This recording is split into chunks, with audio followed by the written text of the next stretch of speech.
We did it! Wow! We hit 1,000 subs, and just in time for the Halloween special. If you've seen the hit show The Last of Us, then you already know where this is heading. But first, we do the same thing we always do, which is create our tinfoil vase, wrap her in clay, and sip off the excess. To celebrate 1,000 subs, I'm going to attempt, emphasis on attempt, because the last time I did this, it was before I started writing scripts. So I was essentially rambling the whole time. So again, attempt to make this video longer than usual. I'll go into a little more detail than I normally would and explain things a little more in depth. Like here, I dug out those 2 holes because a small piece of tinfoil was poking through. If it's already poking out now, then it will be a real pain in the ass if I need to smooth that area out or something. So I smoosh it down with whatever tool on hand has a flat edge, then bandage it up. Here I'm going to section off the 3 essential body parts of your average plebeian insect, which is head, thorax, and abdomen. I don't think I've ever done it like this before, and I don't think I've done it like this since, but yeah, I'm shaping it and whittling it down like a country carpenter. Fun fact, I made this bug over a year ago. I was going to drop the video for my Halloween special last year, but the video was actually so haunted that I dropped it and didn't upload until something crazy like February. So half of my audio needed re-recording. The clips were somehow on top of each other, yet hidden from the timeline. So I spent like 2 entire hours trying to find out what was causing the background noises. And if you haven't caught on, someone was truly preying on my downfall. But we're up this year though. We're up. Back to the topic and task at hand, I plopped on the eyes and smoothed them out before moving on to the mouth. Funny enough, as I said earlier, I made this bug an entire year ago and resurrected this video from my editor for the first time since then, so I'm rewatching the video now and crafting the script. It's a bit suspenseful because I can't tell where some of it's going and what I do and do not pull off. Prime example being this entire mouth segment, because as of right now, it looks like the world's most fucked up dentist appointment. What I was trying to do was make the swirly mouthpiece that butterflies have, which was made popular from how badly it traumatized SpongeBob and an entire generation of small children. I know it's semi-common knowledge that only butterflies have it, and moth mouths are only slightly less creepy, but I remember wanting to try it out, so I did. I couldn't remember if I actually pulled it off, but I am pleased and pleasantly surprised to find out that I did. The fact that it gets covered up is inconsequential. Now, we get to the so-wap. You see me pull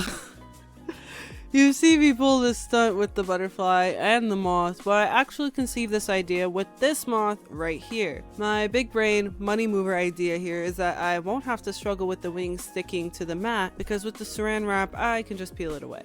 The scariest part of this Halloween special is actually the fact that I'm using scissors to cut this instead of one of my tools. I was never going to make it out with those fine edges, bro. But this is especially hilarious because I can trace the wing with the tool, but actually cutting it with the tool is where I drew the line. Adorable. As you can see, this is in the archaic days before I learned how to save my ass some time by creating a template and printing that bad boy out. There's some serious charm though about how I'm raw dogging this right now. I then go on to cutting out the edges of the wings with these triangles and then pinching the edges so they appear softer and more organic.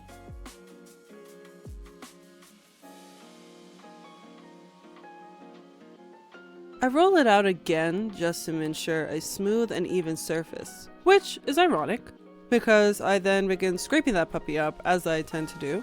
Fun fact, when I'm shredding into this moth isn't supposed to replicate tiny feathers or fluff or fur or whatever, but it's actually the scales that a moth has, whereas butterflies have scales that help them absorb sunlight and therefore give them those exciting color schemes. Moth scales actually help them with flight and usually have a thin layer of powdery substance that muffles the sound, so in a way, it is indeed like having just a slight covering of fur. But don't quote me on any of this though. There could be some differences, I don't know. There could be some similarities, I don't know. I never said I was a real entomologist. I am, once again, repeating the process for the forewings, so I'll fast forward this a little bit. In case you need glasses and can't keep up, the agenda we are fast forwarding through includes cutting the format with the scissors, like a crazy person, tracing it, cutting it out, snipping out the triangles, pinching them so they're soft and harmless, and that brings us here. I'm deepening the crevices of the forewings because the moth that's being taken over is a part of the owl moth family specifically. I cannot remember which member of the family it is, but let's say it's the fraternal twin of the Erebus macrop. Either way, I distinctly remember the owl moth that I was originally referencing had these extremely shimmery blue lines that contrasted so beautifully with the owl moth's brown color scheme. If the real entomologist in the chat could clarify in the comments which Erebus this is, I would greatly appreciate it, especially if you could pull it off without mansplaining. I quickly scrape up the moth, then boom, the boys are back in town, and by boys I mean my tried and true method of positioning the moth directly onto the tinfoil, which is a process that I always do for my Lepidoptera because, as you can see, the wings are floppy as shit right now, so if I bake it just like that, well, we'd all be embarrassed. Sometimes I do this part on camera, sometimes I don't, but whenever it comes time to bake, I always have to make these tinfoil bridges to prop the wings up. Sometimes I do it off camera because sometimes the process is so annoying and it takes me forever, but it's fine.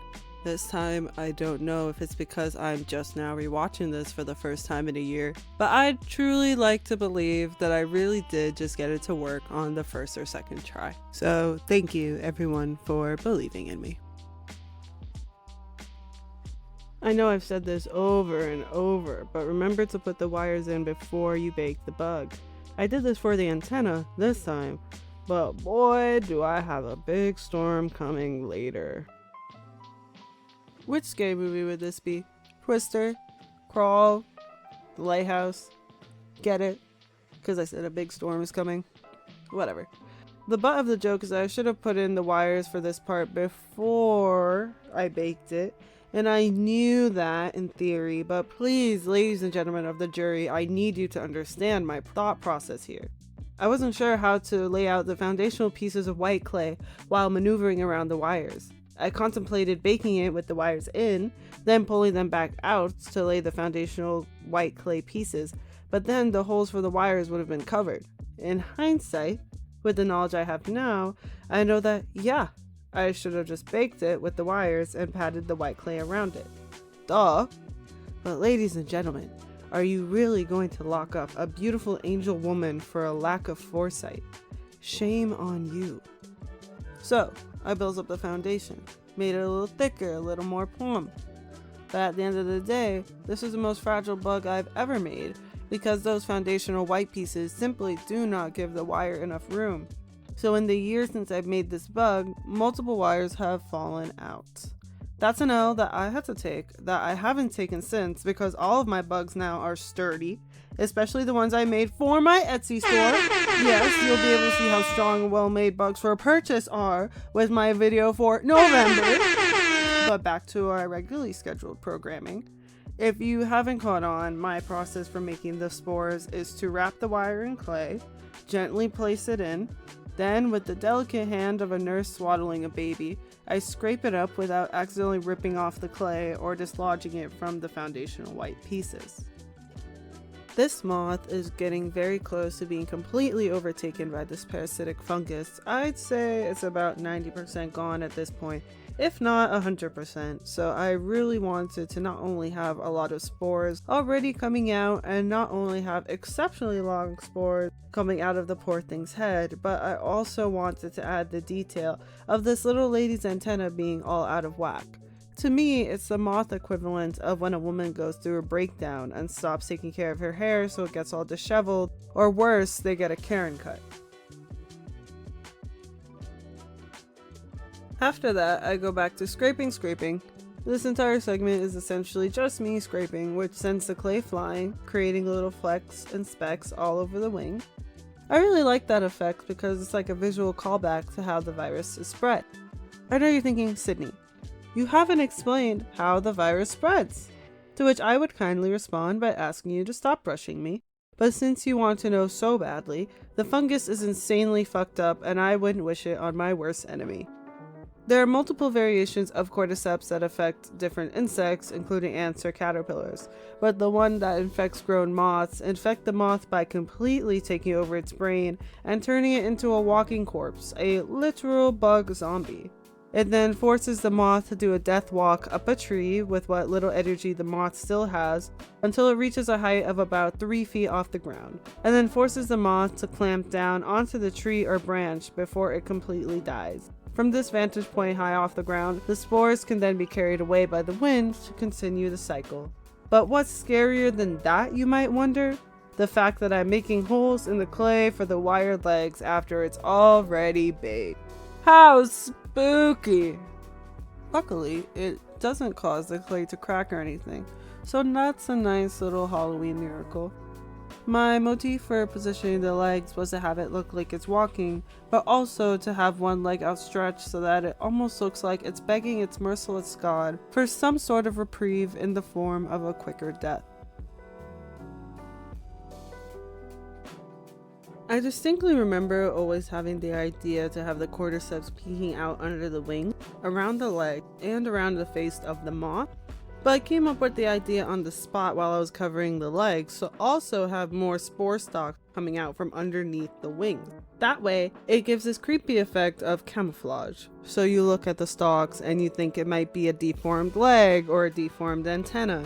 But no, it's actually the fungus further bastardizing this poor little bug. So fun, right? Not to make the video corny, but if you've made it this far in the video, not only do I greatly appreciate you, but I dearly want to know, what's your favorite scary movie? And did you watch The Last of Us? If so, what did you think? I watched it with my dad when it first came out and we both loved it, but now he's reluctant to watch any cool series with me since he hates that we've been waiting this long for a second season. But what you gonna do? Can't rush perfection, as we know.